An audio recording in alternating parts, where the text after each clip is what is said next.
근데 여러분 혹시 이런 거 아세요? 어린아이 때 자랑거리가 생기면 누군가를 만나고 싶고 누군가에게 이야기하고 싶었던 것 기억하시나요? 아버지에게 나 이거 했노라고 자랑하고 싶었던 기억들이 혹시 있지는 않습니까? 한 주간 동안 살아가면서 우리가 하나님 앞에 그래도 한 가지 정도는 자랑할 수 있게, 그래서 예배 시간에 하나님 나 자랑거리 있어요, 기쁘게 나올 수 있는 그런 우리가 되었으면 좋겠습니다. 오늘 말씀은 사실 상당히 어두운 말씀입니다. 왜냐하면 죽음에 대한 이야기를 다루고 있기 때문입니다. 요셉이 110세에 죽음에 그들이 그의 몸에 향재료를 넣고 애굽에서 입관하였더라. 창세기 마지막은 요셉이 죽고 입관하는 이야기로 끝이 납니다. 그런데 그 입관하는 방법은 조금 앞쪽에 나옵니다. 요셉이 야곱을 입관하는 장면인데요, 40일이 걸렸으니 향으로 처리하는 데는 이 날수가 걸림이며 애굽 사람들은 70일 동안 그를 위하여 곡하였더라. 대단합니다. 현대의 장례 문화와는 비교가 안 됩니다. 이처럼 애굽에서 죽은 야곱의 시신을 40일간이나 부패 방지를 위해서 미라로 처리를 하고 70일 동안이나 애곡을 한 것은 정성집 아버지이기 때문입니다. 다시 말씀드리자면 애굽의 총리였던 요셉을 인해서 이스라엘에서 내려온 야곱 일가의 족장에게 애굽 왕 바로와 같은 수준의 예우를 해준 것입니다.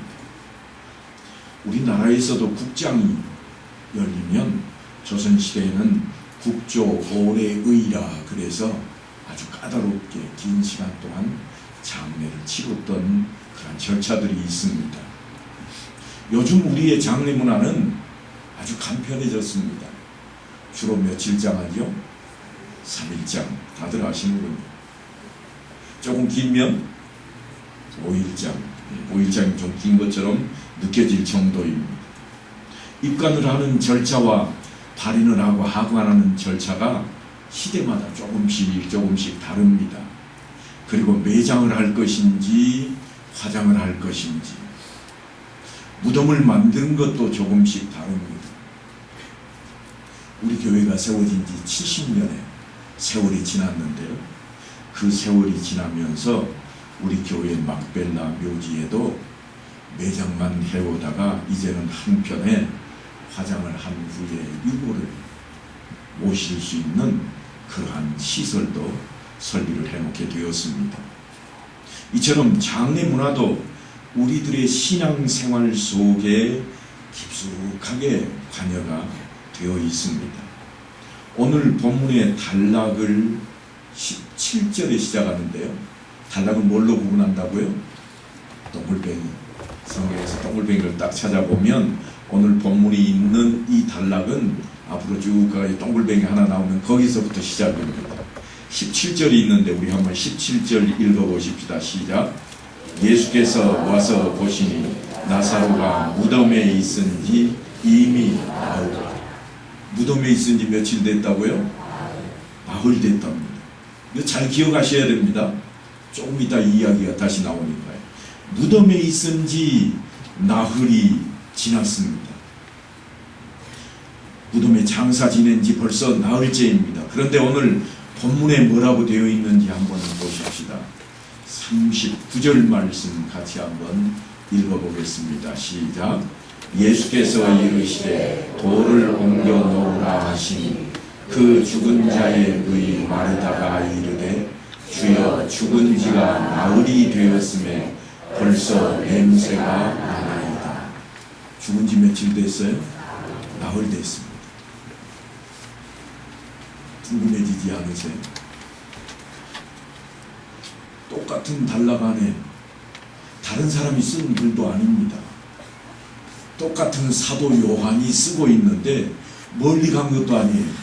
자기가 쓰고 있는 한 문장 안에가 들어있는데 한 번은 매장한 지 나흘이 지났다 그러고 한 번은 죽은 지 나흘 지났다 그렇게 이야기하고 있습니다. 별로 관심이 없이 보았는데 어떻게 지금은 보입니까? 좀 달라 보이지 않으세요? 관심을 가지고 우리가 성경을 좀 들여다봐야 됩니다. 다른 성경을 보고 있는 게 아닙니다.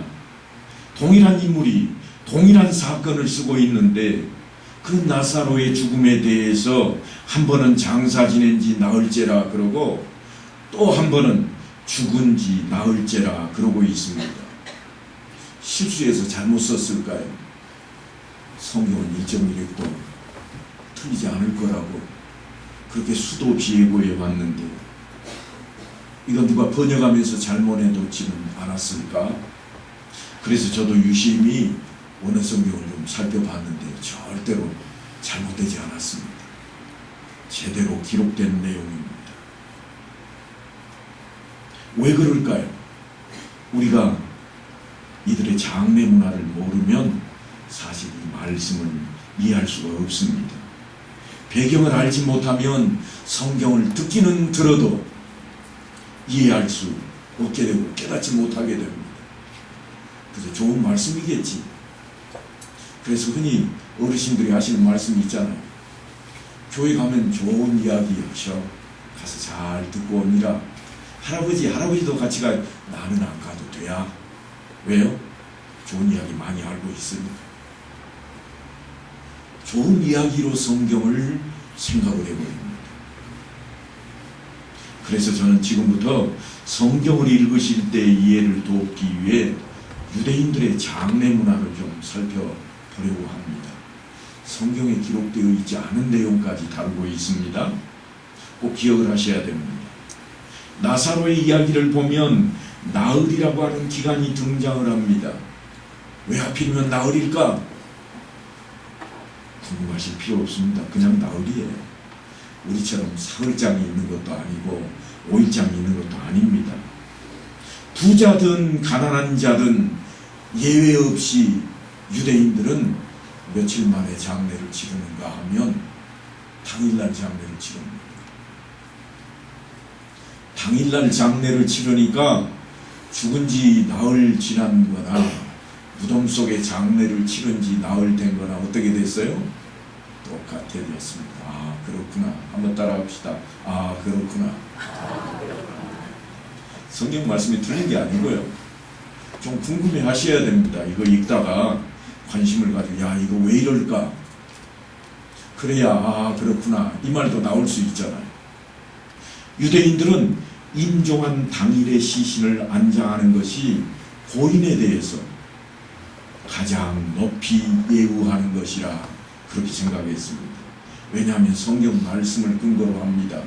창세기 3장에 나와 있는 말씀인데 내가 흙으로 돌아갈 때까지 얼굴에 땀을 흘려야 먹을 것을 먹으리니 내가 그것에서 취함을 입었음이라. 흙으로 돌아갈 때까지 뭐를 해야 된다고요? 땀을 흘려야 되겠다. 고생해야 되겠다. 그런 차원입니다. 그러니까 땀으로 빨리 들어가면 어떻게 돼요? 힘을 얻는 거예요. 안식을 취하는 거예요. 너는 흙이니 흙으로 돌아갈 것입니다. 그래서 유대인들은 이 말씀만 나오면 아멘. 빨리 돌아가야 된다고 여깁니다. 그래서 흙으로 빨리 돌려보내기 위해서 최대한 노력을 합니다. 심지어는 죽을 죄를 지어서 처형당한 시신까지도 당일에 장례를 치릅니다. 십자가에 매달려 죽었다. 그런 얘기 많이 들어보셨죠? 그런데요, 유대인들은 유대인의 시신은 반드시 매달린 그날 가져다 장례를 치러야만 합니다. 성경에도 기록되어 있습니다. 신명기 21장에 보면 사람이 만일 죽을 죄를 범함으로 네가 그를 죽여 나무 위에 달거든 그 시체를 나무 위에 밤새도록 두지 말고 그날에 장사하여 내 하나님 여호와께서 내게 기업으로 주시는 땅을 더럽히지 말라. 뭘 더럽히지 말라고요?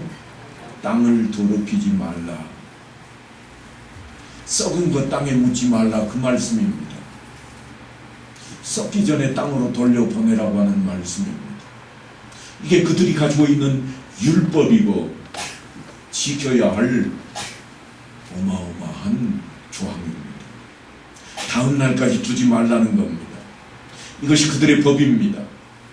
그러니까 무덤에 있은지 나으리라, 이미 나으리라, 이 말씀과 죽은 지가 나흘이 되었음에 라고 하는 말은 동일한 차원의 이야기입니다.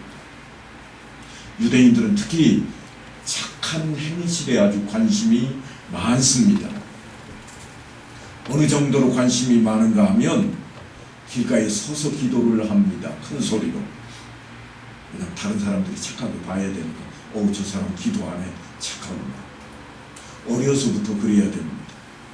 우리도 그런 거 좋아하잖아요. 우리 요한이가 어느 날 예배 시간에 두 손을 꼭 모으고 있는 장면이 핸드폰을 타고 날라왔더라고요. 제가 기분 좋았을까요? 나빴을까요? 좋아 죽겠어요. 어린아이가 그렇게 하니까 너무 좋은 거예요. 기특해요. 유대인들은 그걸 원합니다. 하나님 앞에 우리가 그래야 된다고 생각을 합니다. 그래서 길거리에 서서 기도하고 큰 소리로 기도하고 사람들 보라고 하는 게 아니에요. 우리처럼 사실은 저도 사람들 보이기 위해서 했다. 그래서 예수님께서 위선자라고 한다. 그렇게 설교를 많이 하지만 실제로 들여다보면 사람들 보게 하기 위한 것보다 더 앞서 있는 것은 하나님 보시기 위함입니다. 그런데 왜 위선자라고 하느냐? 그렇게 하는 것과 사는 것이 다르기 때문입니다. 유대인들이 그렇게 하는 것과 실제로 살아가는 것이 너무 다르기 때문에 주님께서는 위선자라 두 가지 모습을 가지고 있다. 그렇게 말씀하는 겁니다. 그들이 착한 선행을 왜 그렇게도 좋아하는가? 그렇다면 착한 행실 중에 가장 귀한 착한 행실은 뭘까요? 그것은요, 다른 사람이 보답을 할 수 없는 것이어야 됩니다. 다른 사람이 보답을 해버리면 이거는 착한 행실이 될 수가 없습니다. 우리도 그렇잖아요. 선물은 어떻게 해야 되는 거예요? 그냥 받아야 됩니다. 이거 얼마짜리요? 그럼 돈 계산해주면 그 순간부터는 선물이 아니잖아요. 착한 행실 중에 그래서 가장 귀한 착한 행실이 뭐라고 생각했는가 하면 죽은 사람에 대한 행위라 그랬습니다. 이 사람은 죽었으니까 나한테 절대로 죽어도 못 갚아. 사람을 매장하는 것, 사람을 향유로 발라주는 것, 이것은 복받을 일이라 그렇게 여겼습니다.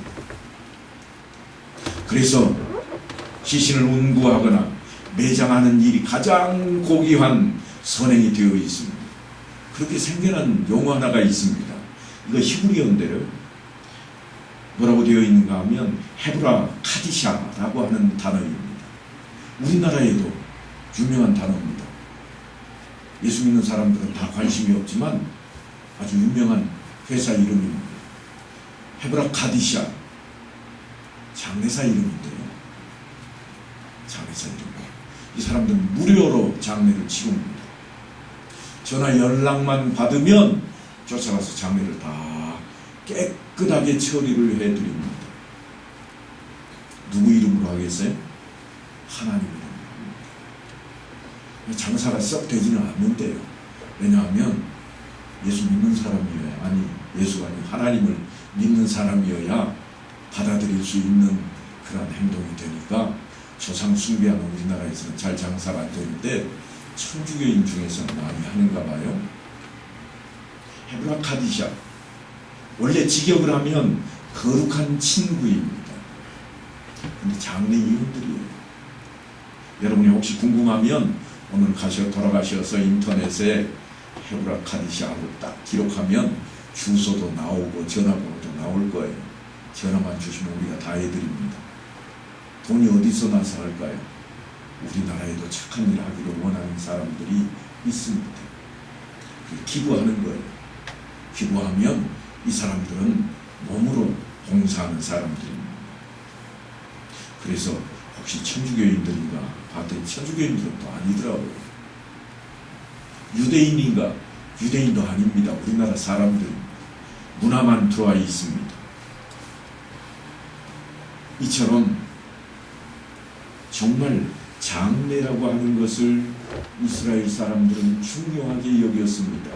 우리도 옛날에는 그런 문화가 좀 있었습니다. 어떤 문화인가 하면 한 동네에 사람이 죽으면 그날은 머리도 안 감습니다. 일도 안 합니다. 빨래는 더더욱 할 수가 없습니다. 온 마을이 하나가 되어서 장례위원회 지휘를 받아서 유족을 위로하고 시신을 안장하고 함께 슬퍼합니다. 며칠 동안요? 당일, 하루, 에게 달랑 하루, 그렇게 생각하시면 안 돼요. 아주 귀한 날이라고 생각하는 거예요. 우리는 5일장은 큰일 났잖아요. 일도 못하고. 그런데 우리 문화는 참 별달라요. 제가 도시에서 살아본 적이 좀 있잖아요. 앞집에 장례가 나가지고 옛날에는 그 아파트에도 관이 집안에 있다가 나갔습니다.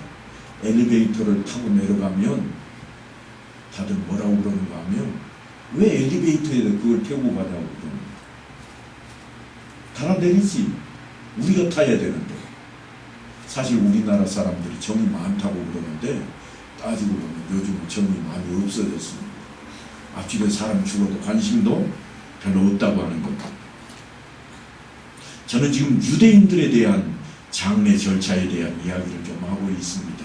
왜냐하면 성경 배경이 그들이 되기 때문입니다. 성경에 있는 이야기냐? 아니요, 없습니다. 그러니까 여러분들이 배경으로 알고 성경을 읽으실 때 이래서 이런 모습이 있구나, 그렇게 깨닫기 위한 것입니다. 임종예식은 그래서 유대인들에게 아주 중요합니다. 세상이 떠날 때가 가까워지면요, 죽기 전에 임종예식을 죽을 당사자가 청합니다. 우리하고 좀 다르죠? 우리는 임종예배 목사님 찾을 때 누가 찾아요? 가족 중에 예수 믿는 사람. 목사님 큰일 났어요. 빨리 좀 오셔야 되겠어요. 우리는 그러잖아요. 근데 이스라엘은 그러지 않습니다. 본인이 죽을 때가 되면 청합니다. 청해서 임종예식을 합니다. 물론 자녀들을 축복하고 유언을 남기는 일이겠습니다만 유대인들의 임종예식은 아주 특이합니다. 죽어가는 사람이 친족들 앞에서 반드시 하나님 앞에 기도해야 됩니다. 축복해야 돼요. 그래서 우리 구약 성경을 읽다 보면 야곱이 자녀들을 축복하는 내용들이 있잖아요. 그냥 있는 게 아니고 이런 배경을 담고 있습니다. 기도문이 있는데요, 본인이 할 기도가 있고 둘러앉아 있는 가족들이 기도할 기도문이 따로 있습니다. 그래서 임종 기도문이 있고 화답문이 있는데 제가 좀 그걸 하나 번역을 했습니다. 이렇게 되어 있습니다. 죽는 당사자가 하는 이야기예요. 하고 싶으신 분은 메모해 놨다가 한번 해보세요. 자식들이 뭐라고 할지는 궁금하지만요, 이렇게 되어 있습니다. 이스라엘아 들으라. 주 되신 하나님은 오직 한 분이시라. 나의 하나님, 나의 열조의 하나님, 내가 하나님 앞에 고백하오니 나의 회복과 죽음이 하나님 손에 달려있나이다. 내가 죽을 수도 있고 나을 수도 있다는 이야기예요. 이게 하나님께 달려있대요.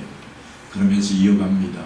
하나님의 뜻이라면 나를 온전하게 고쳐 주옵소서.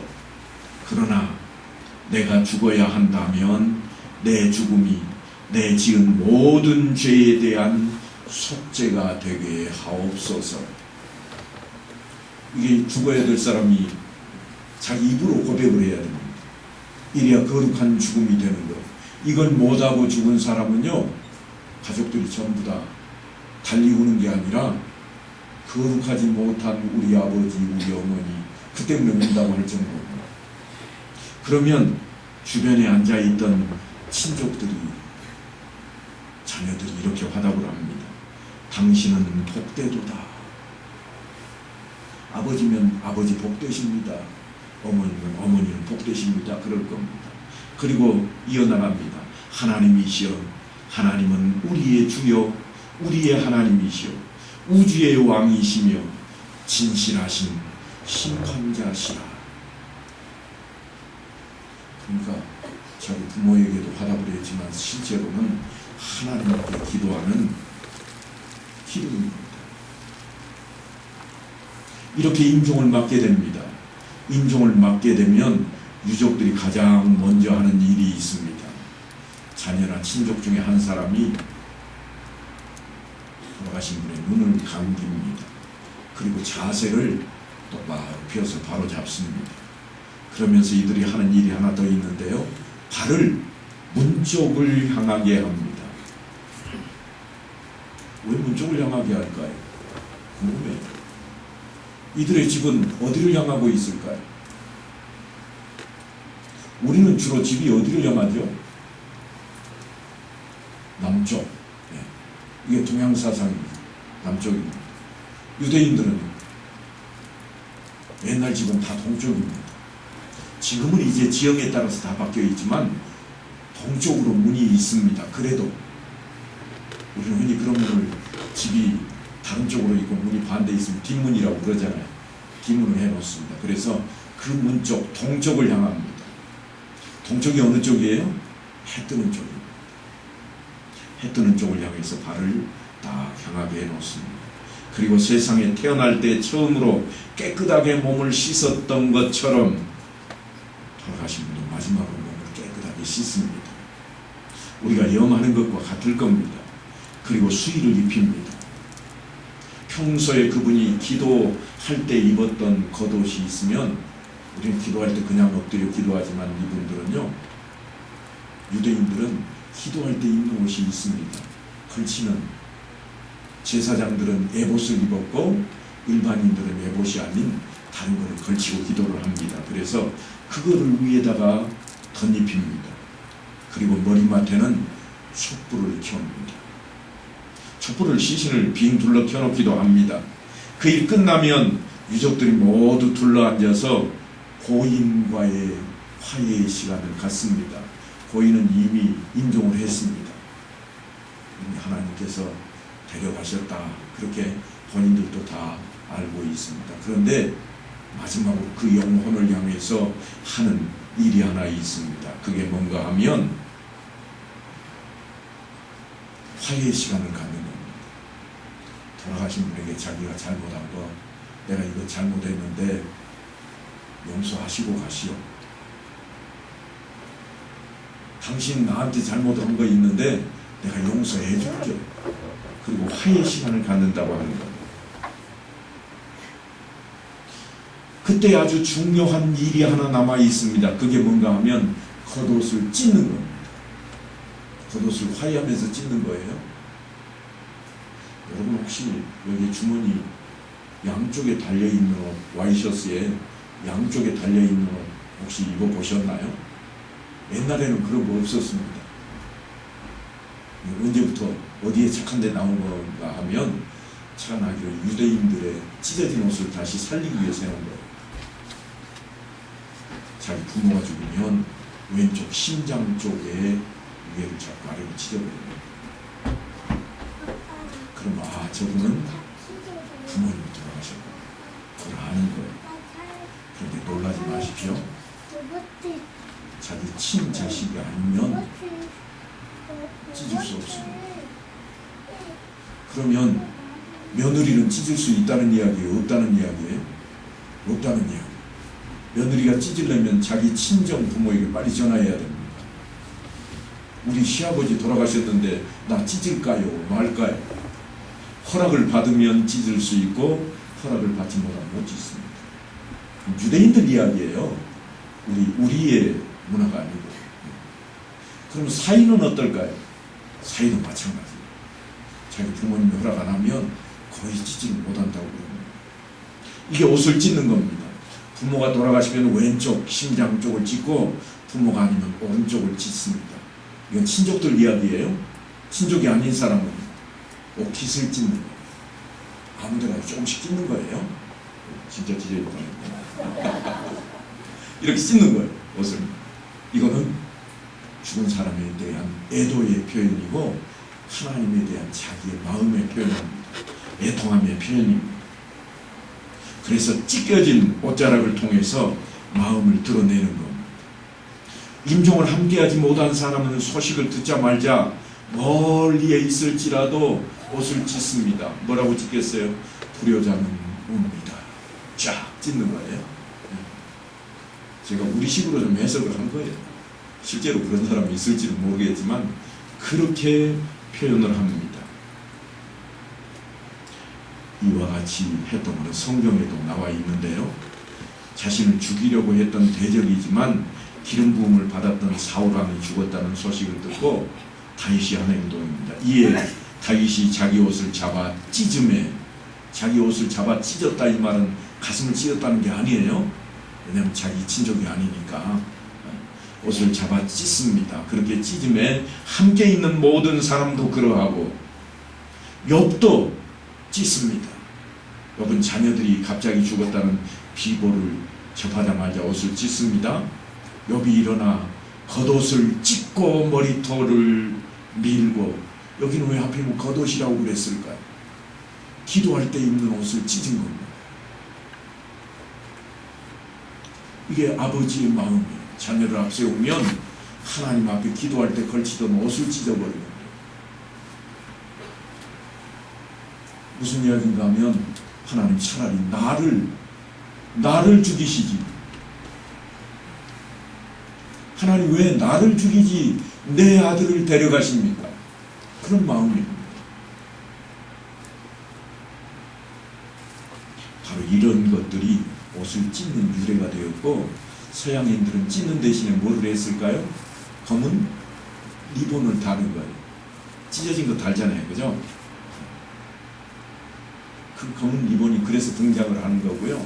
옷 주머니가 그렇게 해서 등장을 합니다. 그리고는 온 마을이 다 알도록 피리를 부읍니다. 피리를 부는 거는요, 사람 죽었다는 표시를 하는 거예요. 우리도 옛날에 보면 사람이 죽으면 뭐를 하죠? 일반인들은 옷을 지붕에다가 던지죠. 용머리라고 하는 곳에 던져놓는 거예요. 하지만 좀 높은 지위가 있는 사람들은 하인이 직접 용머리 끄트머리까지 가서 서서 옷을 들고 허이 하는 거예요. 그래서 실제로 헌화라고 하는 단어가 우리나라에 등장을 합니다. 헌화가 꽃을 놓는 게 헌화, 그것도 있지만 이런 헌화가 아니고 옷을 흔드는 거예요. 헌화하며 가만히 헌화하게 해서 시끄럽게 하는 거예요. 우리 성경 중에도 그런 대목이 등장을 합니다. 번역을 할 때 그렇게 번역을 한 부분들이 있어요. 이따가 좀 살펴보도록 할 건데요. 온 마을에 피리를 불고 슬피 예곡을 하게 하는데 유대인 남자가 필히 갖추어야 할 기본이 있습니다. 저들이 지금도 정해놓은 법인데, 자기 아내 장례를 맞으면 반드시 해야 될 게 있는데 그게 뭔가 하면 최소한 피리 부는 사람 2을 구하고 애곡하는 여인 1명을 예비해야만 합니다. 이게 기본이에요. 돈이 좀 있으면 좀 더 해야 되겠죠. 아내를 좀 더 많이 사랑한 사람이면 어떻게 해야 돼요? 애곡하는 여인들도 더 많이 사고 피리 부는 여인들도 다 더 많이 사야 되는 거예요. 왜 이런 규례가 세워졌을까요? 오죽했으면 그랬을까 싶기도 합니다만, 주님께서도 이런 말씀을 합니다. 귀 있는 자는 들을지어다. 이 세대를 무엇으로 비유할까? 당시의 세대를 비유하는데 주님께서 이렇게 비유합니다. 장터에 있는 아이들을 빗대어서 비유를 하시는데요. 아이들이 바꿈살이하고 놀고 있습니다. 그 모습을 예수님께서 이렇게 전합니다. 우리가 너희를 향하여 피리를 불어도 너희가 춤추지 않고, 우리가 슬피 울어도 너희가 가슴을 치지 아니하였다 함과 같도다. 아이들이 뭘 알겠어요? 바꿈살이 합니다. 무슨 감정이 있겠습니까? 자기 엄마가 죽는지 어쩌는지 아이들이 아무 관심도 없이 그냥 그렇게 하고 놀고 있는 모습이 누구 같다고 하는가 하면 이스라엘 사람들 같다. 주님께서 그렇게 말씀하고 있는 겁니다. 그렇다고 유대인들의 감성이 그렇게 메말라 있었는가 하면 꼭 그렇지는 않습니다. 함께 슬퍼하고 함께 애통해야 할 것을 강조하다 보니까 그렇게 되어 있는 겁니다. 다윗이 자기 아들, 자기를 죽이려고, 그래서 자기가 왕위를 찬탈하려고 했던 압살롬이 죽었을 때 어떻게 하는가 하면 이렇습니다. 왕위의 마음이 심히 아파 문 위층으로 올라가서 우니라. 그가 올라갈 때 말하기를 내 아들 압살롬아, 내 아들 압살롬아, 차라리 내가 너를 대신하여 죽었다면 압살롬 내 아들아 하였더라. 슬픈 거예요. 감성이 없는 게 아니에요. 이들에게도 감성이 있습니다. 그런데 그들에게는 유전으로 전해져 내려오는 구절들이 있는데 이렇습니다.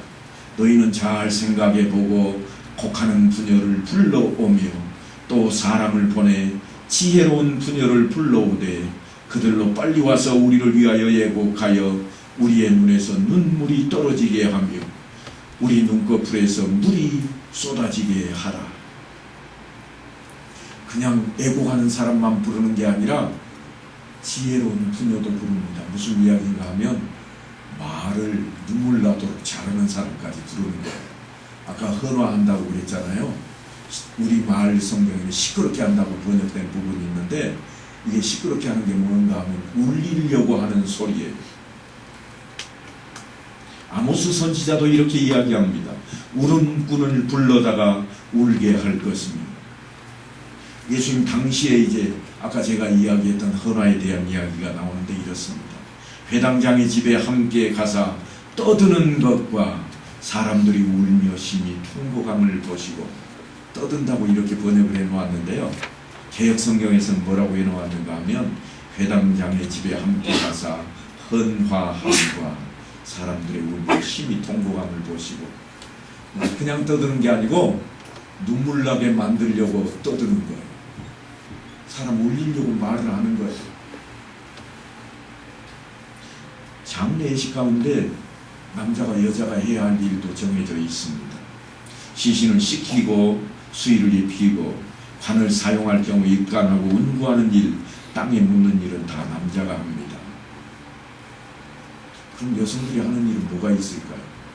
딱 한 군데 있습니다. 이게 뭔가 하면요, 시신을 안치하고 난 이후에 돌 무덤이었을 경우에 한해서 여자가 가서 향유를 발라줍니다.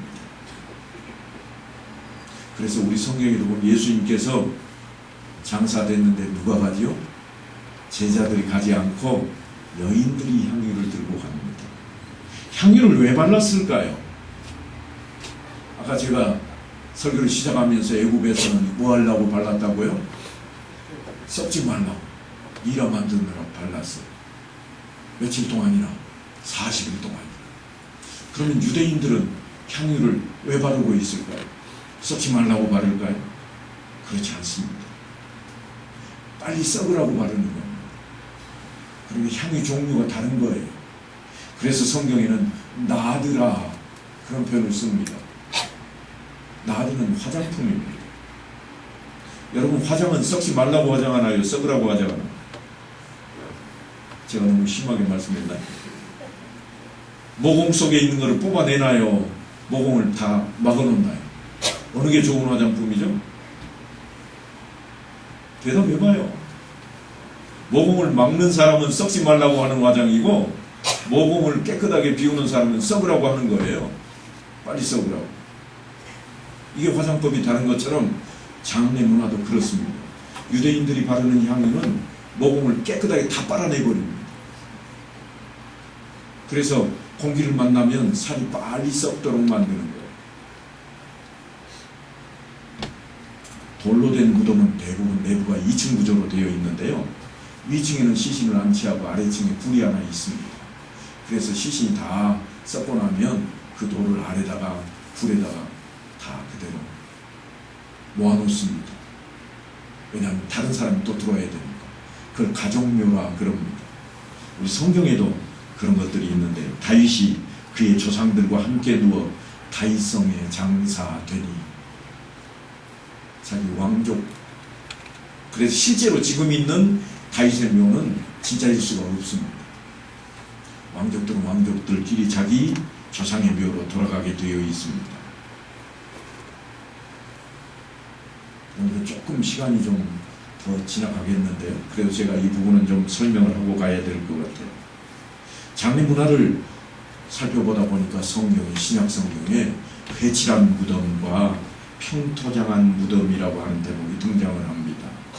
화 있을진저 외식하는 서기관들과 바리새인들이여 회칠한 무덤 같으니 겉으로는 아름답게 보이나 그 안에는 죽은 사람의 뼈와 모든 더러운 것이 가득하도다.